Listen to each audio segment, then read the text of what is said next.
عزادارے اپنے ہاتھوں میں لے کے شہزادے کو گھومنے میں رکھا. اتنی بھی شہزادی خیمے میں داخل ہوئی. خیمے میں آتے ہی پوچھا بابا کیا میرا اصغر پانی پی آیا؟ حسین بولے نہیں. فاشار الی المہد، حسین نے تنہورے کی طرف اشارہ کیا. شہزادی نے ڈر کے اوپر سے کپڑا ہٹایا.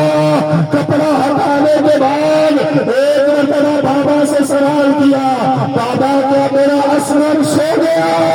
بس عزادارے ظلم سے بھی بڑا تھا. وہی ظلم جو آج پورا چنار میں ہو رہا ہے کہ اصغر کو حسین میں دفنا کے مطمئن ہو گیا.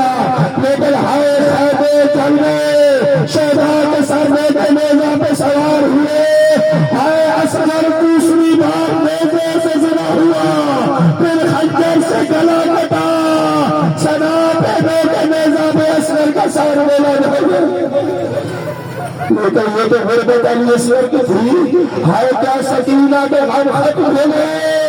ادھر باپ کے گلے پہ خنجر چلا، ادھر سکینہ نے ہاتھ جوڑ دیے ظالم بابار اور میرا تین دن کا پیاسا بابا. عزادار ظالم نے بیٹھے بیٹھے حسین کے سینے پہ ایسا اجلے رسالہ دیا. رخسار سکینہ خاک کربلا پہ آیا. اس کے بعد اور کچھ بن نہ آیا. گوری فرات کی طرف کٹا